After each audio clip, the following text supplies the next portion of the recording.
Hello guys, so today we are going to be talking about variable scopes alongside the view and pure keywords, okay? So let's get started with it. So to begin with, we are going to be talking about variable scopes, okay? And we have four different types of variable scopes. The first one, which involves the private variable scope, we equally have the public variable scope, we have the internal and external variable scopes, okay?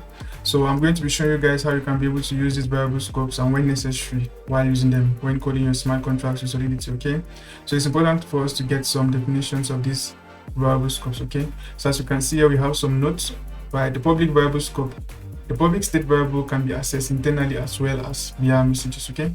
So if you declare a variable as public, which we are going to be seeing shortly in this demo code which we have here already, you need to understand that that particular variable or function can be called within that same contract, and it can equally be called out of that same contract, okay? We are going to demonstrate that also.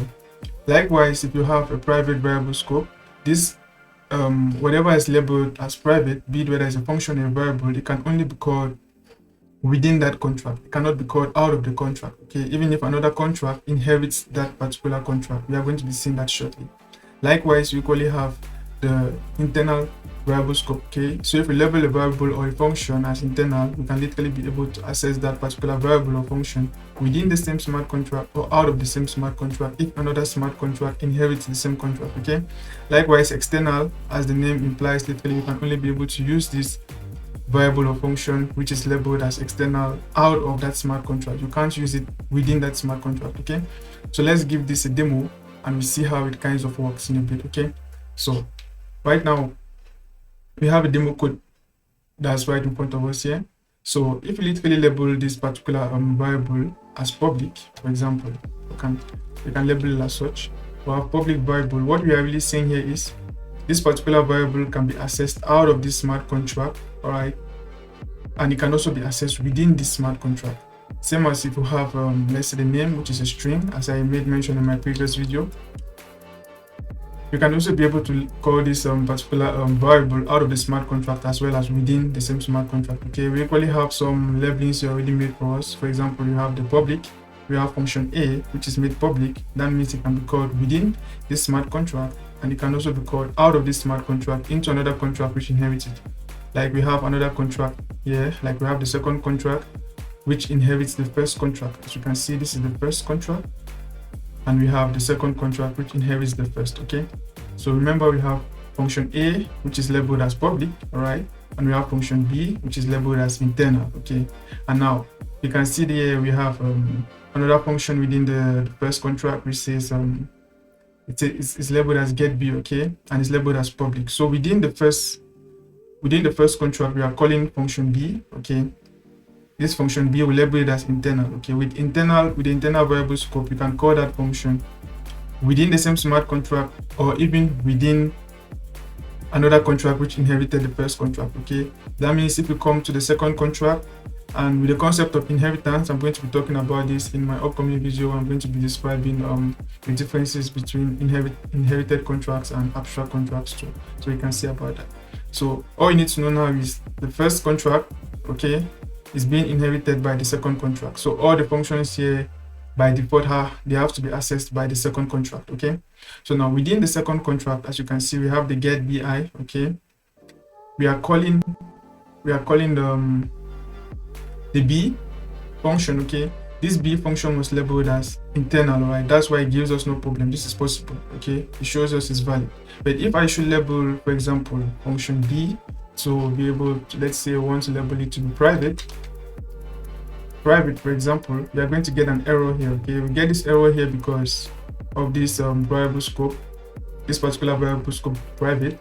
So we are supposed to change it to be either internal, okay, or we can make it public. It's still going to work. If we make it internal or public, it's still going to work, okay? It gives us no problems, right?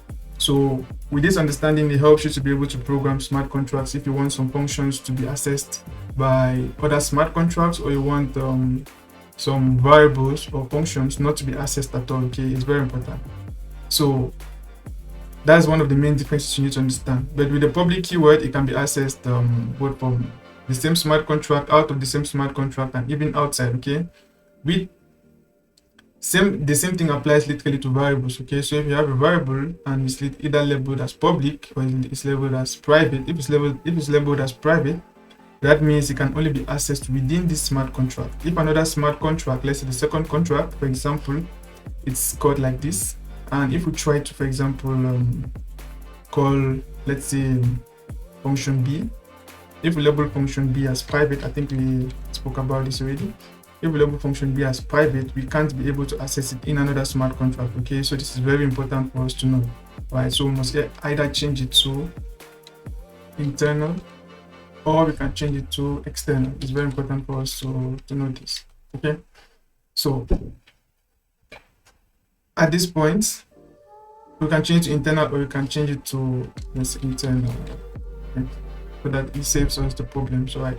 So that's what you need to know about variable scopes. Okay, we have four main types. We have the public variable scope, we have the private variable scope, we have the internal, and we have the external. Okay, with the internal variable scope, literally the variable or the function which is labeled as internal, okay, literally can be accessed within that smart contract or within inherited smart contract, same as public. Okay, the main difference between the public variable scope and, let's say, the internal variable scope is, with the internal variable scope, functions and variables labeled as internal cannot be accessed out of the contract. Okay, in the sense of, if you go to an EVM compatible chain, what you want to do is, like, you will not be able to like call any function which is labeled internal if it's not inherited out of the code stack. Okay, let's say if MetaMask is trying to do a sign-in and they want to call a function which is actually labeled as internal, that's not going to be possible. It's important for you to know this. Okay,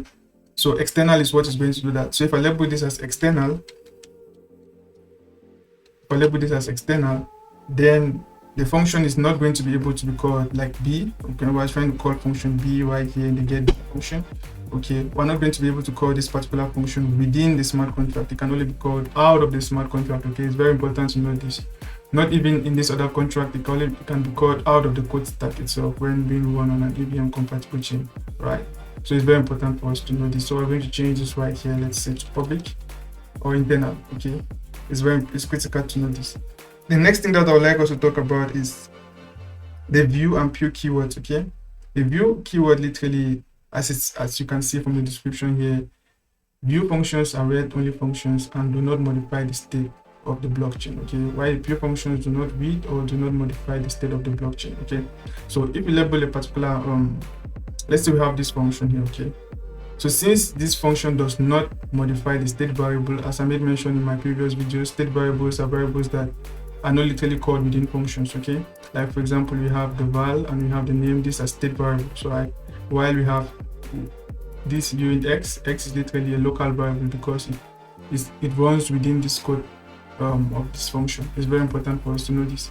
Okay, so this function, since literally it actually reads, you can see this is val. Okay, we can literally see val here too. Since this function is literally being used here, it's deemed wise that we actually name these particular functions to view. Since it has access to the state, it can be able to read the state, but it cannot be able to modify the state. Okay, because the state value has not been changed yet. Okay, but if we should modify this to pure, it's going to give us an error. It gives an error because the pure variable literally, it has no access to the state and it has no ability to modify the state variable. So that's one key thing to note when you're working with Solidity smart contracts. Okay, that's the main differences between the pure keyword and the view keyword. We're just going to allow this as view, same like this other function. As you can see, since literally no state variable has been used here, you can literally rename it to pure, right? Because it's it does not modify any state variable, neither does it literally read any state variable, that particular function, right? So the same thing applies here. This is name. Okay, name is literally being inherited from this contract, and we can see name is a state variable. So if we want to read the state variable, if we want to rename this, literally we can rename it to view, since literally it reads a state variable that was inherited in the previous contract. Okay, because this is another contract which inherits the first contract. On the other hand, we have another function here that calls the function b. Okay, from the inherited contract, we have the inherited contract, the function b. Function b does not literally modify any state variable, so you can really give it a keyword pure. Okay, This is very important in terms of when you're working your smart contract, in terms of gas fees, in terms of you understanding what keyword to use. If you're using pure or you're using view, it's very important for you to know, because using the right one can save you some gas. Okay, same like the public, same like the variable scopes we just made mention of. We made mention of the pure, the public, the private, the internal and external variable scopes. It's very important for you to know when to use each and every one of these, because the public variable scope literally is going to cost you a lot of gas. So if your function does not really require you to use the public variable scope, then literally it's important for you not to use it. You can either use internal or you can use private if necessary. But if you know literally you use your function just within that same contract, then you can always name it as private. If you know you'll be calling it out of it only, you can name it as external.